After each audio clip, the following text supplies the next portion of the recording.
मुझको तेरा प्यार मिला।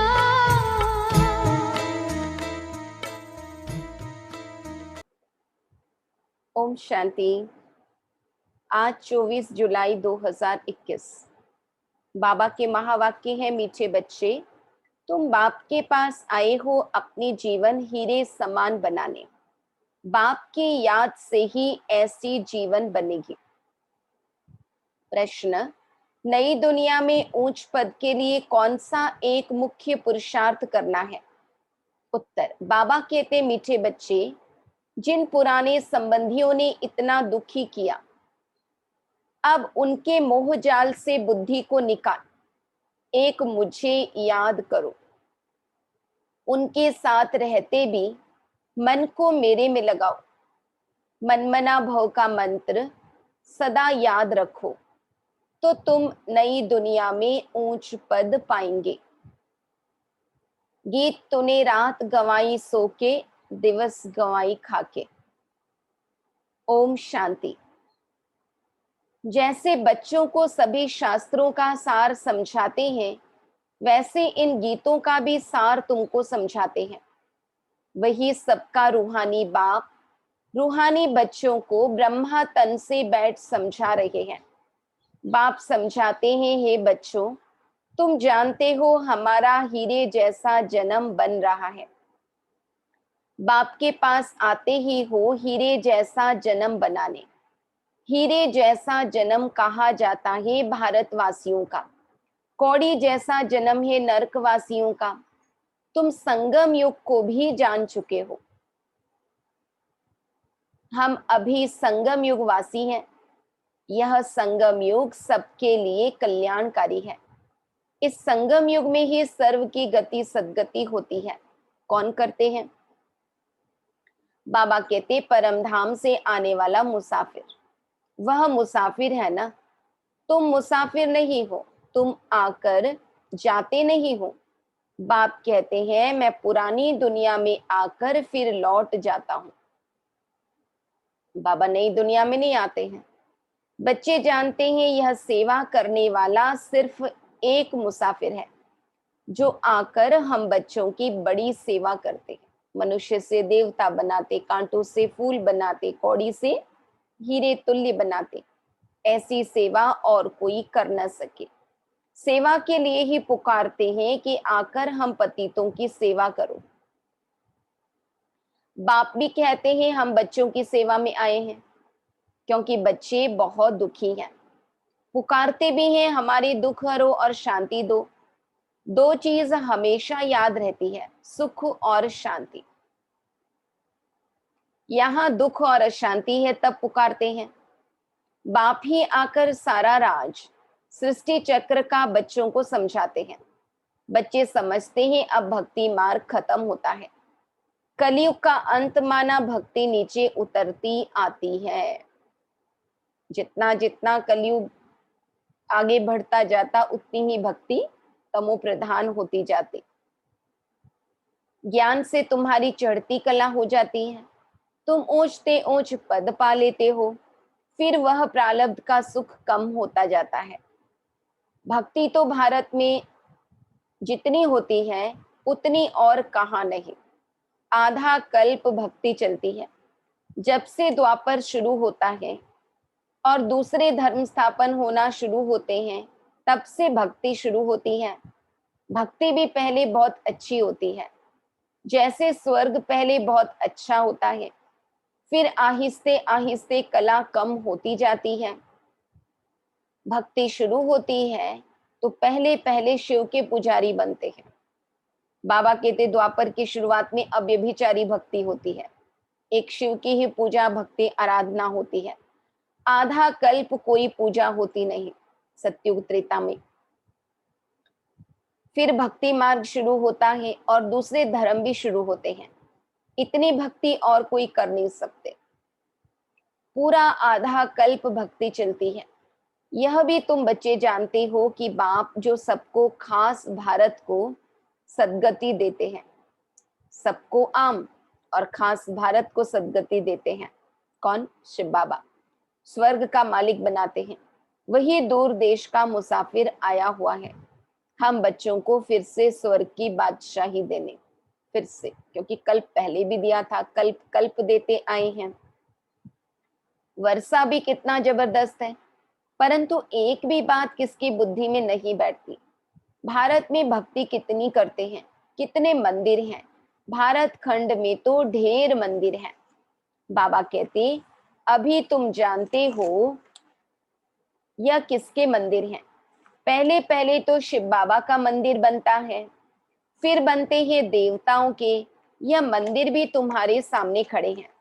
एक तरफ शिव बाबा की पूजा करते रहते हैं, दूसरे तरफ शिव बाबा तुमको पूज्य बना रहे हैं। तुम यहाँ आए हो पूज्य देवता बनने। जो भी देवताओं के पुजारी हैं, वास्तव में वह भी आकर यहाँ ब्राह्मण बनेंगे। धीरे धीरे वृद्धि होती जाएगी। सभी इकट्ठे तो पढ़ न सके, है ना। बाबा के बच्चों की संख्या भी धीरे धीरे बढ़ रही है, समय लगता है। कल्प पहले भी जिन्होंने पढ़ा होगा वही फिर पढ़ेंगे। बाबा कहते एक दो को पढ़ाते रहना है ना। हमने पहले ज्ञान लिया तो हम नयों को दे सकते हैं। सबको बाप और सृष्टि के आदि मध्य अंत का नॉलेज सुनाते हैं, जिससे मनुष्य स्वर्ग का मालिक बन सकते हैं। सो आकर समझो। बाबा कहते दुनिया के लोगों को बोलो, स्वर्ग का मालिक कैसे बनना आकर समझो। तुम बच्चों की बुद्धि में है कि यह नाटक कैसे चक्र लगाता है।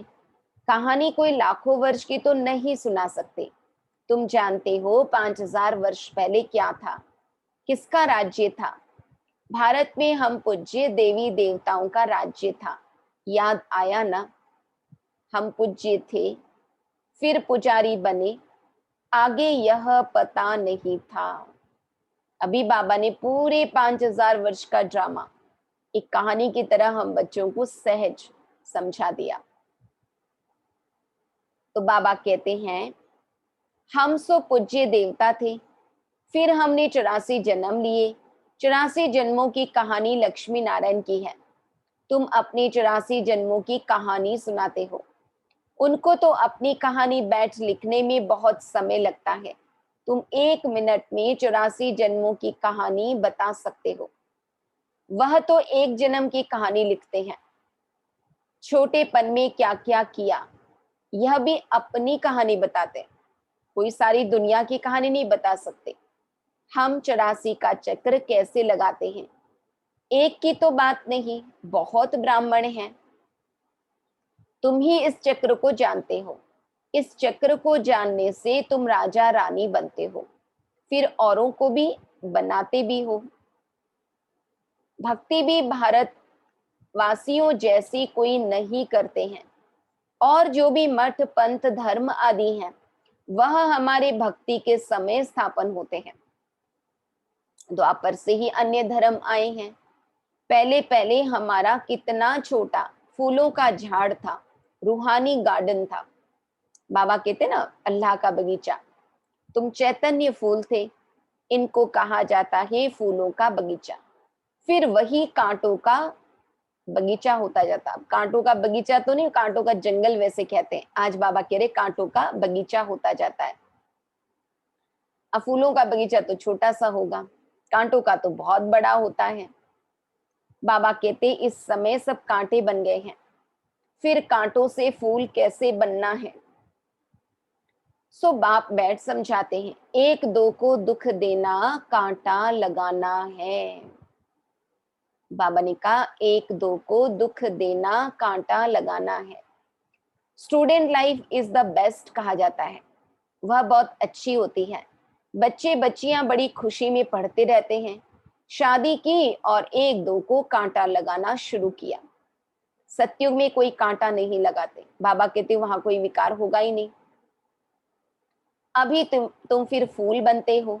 तुम जानते हो भारत स्वर्ग था तो कितने अपार सुख थे।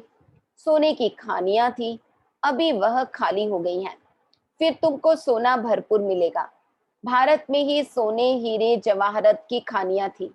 उस समय अमेरिका आदि कुछ भी नहीं होता, बॉम्बे भी नहीं होती। वंडर है ना। कलयुग के अंत में कुछ भी सोना देखने में नहीं आता, फिर सतयुग आदि में इतनी सोने की खानियां भरतू हो जाती है। बाबा कहते सोने के महल बन जाते हैं। वो भी वहां पे कोई छोटे मोटे महल नहीं होंगे, बहुत बड़े बड़े आलीशान महल होंगे। बाबा कहते सोने के ईंटों के बने हुए। वंडर है ना, वहां खानियों से कितना ढेर सोना निकालते हैं। जैसे यहाँ मिट्टी की ईंटें बनती हैं, वैसे वहां सोने की ईंटें बनती हैं। माया मच्छंदर का खेल दिखाते हैं ना। ध्यान में देखा यहाँ तो सोना ही सोना है, सोचा ले जाऊं, पर जब ध्यान से बुद्धि नीचे आई तब देखा कि भाई मैं तो यहाँ पे हूँ, सोने की ईंट वगैरह कुछ नहीं है। बाबा कहते बरोबर सतयुग में सोना होगा। यहाँ तो देखो मिट्टी की ईंटें भी नहीं मिलती हैं। जितनी यहाँ ईंटें पैसे से मिलती हैं, उतनी वहां सोने की ईंटें मुफ्त मिलती है। रात दिन का फर्क है, तो क्यों नहीं पुरुषार्थ करना चाहिए नई दुनिया में ऊंच पद पाने का। यहाँ मोहजाल में क्यों फंसे। बाबा कहते जिन दुनिया वालों से दुख मिला, अब उन सबको बुद्धि से भूलो। बाप कहते हैं पुराने संबंधों में कितना दुख तुम उठाते हो। बाबा ऐसे नहीं कहते कि इनको छोड़ दो, सिर्फ बुद्धि योग एक बाप से लगाओ तो तुम विश्व के मालिक बन जाएंगे। मनमना भव का अर्थ ही है मुझे याद करो, और विष्णु चतुर्भुज को अर्थात विष्णुपुरी को याद करो। मूल है ही एक अक्षर। भक्ति मार्ग में तो ढेर पंचायत है। अभी तुम सब आत्माएं आशिक ही एक माशुक परम पिता परमात्मा के। बाबा कहते अभी तुम सब आत्माएं आशिक हो एक माशुक परम पिता परमात्मा के। वह तुमको सुखधाम का मालिक बनाते हैं। सब आत्माएं उनको याद करते हैं। तुम रूहानी आशिक रूहानी माशुक के एक ही बार बनते हो। बाकी सारे जन्म में देहधारियों के पीछे पड़े रहे। अभी ये एक ही जन्म में जहां वो परलौकिक पिता को माशुक को हम याद करते हैं, उनके आशिक बने हैं। बाबा कहते हैं बाकी तो सब मनुष्य है जिस्मानी आशिक माशुक। अभी बेहद के आशिकों को बेहद का माशुक आकर मिला है। बेहद के आशिक क्योंकि द्वापर से भगवान को हम याद करते आए। बाबा कहते उनको कहते भी हैं आओ आकर हमको पतित से पावन बनाओ। एक को ही पुकारते हैं। तुम जानते हो हमारी आत्मा पतित बनी है, इसलिए पुकारते हैं पतित पावन आओ। कुंभ का मेला लगता है, कितने जाकर गंगा स्नान करते हैं, फायदा कुछ भी नहीं, पावन कोई भी बनता नहीं। अभी बाप आकर ज्ञान वर्षा करते हैं। तुम्हारे ऊपर ज्ञान की वर्षा हो रही है, जिससे फिर कांटों का जंगल फूलों का बगीचा बन जाएगा। तुम जानते हो हमारा जब राज्य होगा तो वहां कोई पतित होगा ही नहीं। सारे विश्व पर ज्ञान वर्षा हो जाती है, सब कुछ हरा भरा हो जाता है, खानियां भी हीरे जवाहरों की नई बन जाती है। अब तुम बच्चों को कितनी खुशी में रहना चाहिए। कितना सुंदर स्वर्ग होगा। बाबा कहते हमें कितनी खुशी होनी चाहिए। सम्मुख देखते हो बेहद का बाप बैठ समझाते हैं कि तुम मुझे याद करो तो तुम्हारे विकर्म विनाश होंगे। भल तुम कहां भी बैठो, स्नान करो, बुद्धि में बाप की याद रहे। वहां तो याद करने की फुर्सत है। बाप को जितना याद करेंगे उतनी कमाई है, याद से ही कमाई है। ऐसा कभी सुना कि याद से कमाई होती है? कितनी बड़ी कमाई है। तुम विष्णुपुरी के मालिक बन जाएंगे। तुम जानते हो हम आत्माओं का बाप निराकार है, उसने इस शरीर का आधार लिया है। भागीरथ का भी वर्णन है ना, भाग्यशाली रथ, जिस रथ पर परम पिता की परम आत्मा सवार होती है। ब्रह्मा बाबा का रथ भाग्यशाली रथ है, जिस पर स्वयं शिव बाबा स्वयं भगवान सवार होते हैं। आत्मा का रथ जब तैयार होता है तो झट आत्मा आकर प्रवेश करती है। बाप को तो इस रथ में आकर सिर्फ नॉलेज देनी है। इनके भी बहुत जन्मों के अंत के जन्म में जब वानप्रस्थ अवस्था होती है, तब बाप कहते हैं मैं आकर इनमें प्रवेश करता हूँ अथवा इस रथ में विराजमान होता हूँ। बाकी कोई घोड़े गाड़ी के रथ की बात नहीं है। अभी तुमको यह ज्ञान मिला है, बाप बैठ सम्मुख तुम बच्चों को समझाते हैं। बाबा कहते तुमको तो बहुत खुशी होनी चाहिए। आईसीएस का इम्तिहान पढ़ते हैं तो बड़ा नशा रहता है। वह होता है सबसे ऊंच इम्तिहान। तुम्हारी भी यह पढ़ाई है, यह भगवान की पाठशाला है। अब प्रश्न उठता है, भगवान कौन? क्या श्री कृष्ण या शिव बाबा? सबका भगवान कौन है? सिवाय एक निराकार के सब तो कृष्ण को मानेंगे नहीं। सभी आत्माओं का बाप वह निराकार परम पिता परमात्मा है। बाबा कहते वह सदैव परम धाम में रहते हैं। एक ही बार आते हैं बच्चों को स्वर्ग का मालिक बनाने। बाकी पूरा टाइम बाबा ऊपर अपने घर परम धाम में रहते हैं। तुम जानते हो वही बाबा कल्प कल्प आकर हमको रंक से राव बनाते हैं। भारत अब रंक है ना, फिर दूसरे जन्म में क्या बनना है? तुमको सब साक्षात्कार हुए हैं। विनाश का भी साक्षात्कार किया है, स्थापना का भी किया है। भगवान उवाच मैं तुमको राजाओं का राजा बनाता हूं। बहुत दान पुण्य करने से कोई को अल्पकाल का सुख मिलता है। राजाओं के पास जन्म ले फिर फट से मर जाते हैं। कोई गर्भ में भी मर जाते हैं। कोई लूले लंगड़े काने बन जाते हैं। जैसे कर्म करते हैं वैसा पद पाते हैं। अब तुमको तो राजाओं का राजा बनाते हैं। राजाओं का राजा, जिनको महाराजा कहा जाता है। अब इससे ऊंचा तो कुछ नहीं हो सकता, स्वर्ग का महाराजा। तुम कहते हो बाबा हम बलिहार जाएंगे, तो जरूर राजाई भी तुम पाएंगे। भारत को महादानी खंड कहा जाता है। यहाँ दान पुण्य बहुत करते हैं।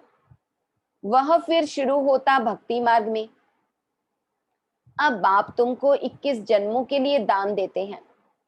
अब तुम बाबा पर बलिहार जाते हो, तन मन धन सब कुछ दे दिया। अब बाप कहते हैं ट्रस्टी होकर रहो। देने का ये मतलब नहीं सब लाके बाबा के घर रख दो। देने का ये मतलब है बुद्धि से आपने सरेंडर किया कि बाबा ये आपका है, मालिक आप हो, और खुद ट्रस्टी बनकर उसकी संभाल करें। बाबा कहते बाप कहते हैं ट्रस्टी होकर रहो, अपना घर बार संभालो। सब शिव बाबा का है। मैं आपका हूं, आपको ही याद करता हूं, दिल से सरेंडर करते हैं। बाप कहते हैं भल महल में रहो, घूमो फिरो मौज मनाओ, सिर्फ मुझे याद करो तो तुम बहुत खुशी में रहेंगे। तुम विश्व के मालिक थे, अब फिर तुम पुरुषार्थ कर वह बनते हो। बाप समझाते हैं मीठे मीठे बच्चों, इस योग बल से ही तुम विक्रमाजीत बनेंगे। बाप की याद से तुम विश्व के मालिक बनते हो। अच्छा, मीठे मीठे सिकीलधे बच्चों प्रति माता पिता बाप दादा का याद प्यार और गुड मॉर्निंग। रूहानी बाप की रूहानी बच्चों को नमस्ते। हम रूहानी बच्चों की रूहानी बाप दादा को याद प्यार गुड मॉर्निंग और नमस्ते। धारणा के लिए मुख्य सार, राजाई पद पाने के लिए बाप पर पूरा पूरा बलिहार जाना है। तन मन धन सब समर्पण कर ट्रस्टी होकर रहना है। विकर्माजीत बनने का पुरुषार्थ करना है। याद में ही कमाई है, इसलिए निरंतर याद में रहने का पुरुषार्थ करना है।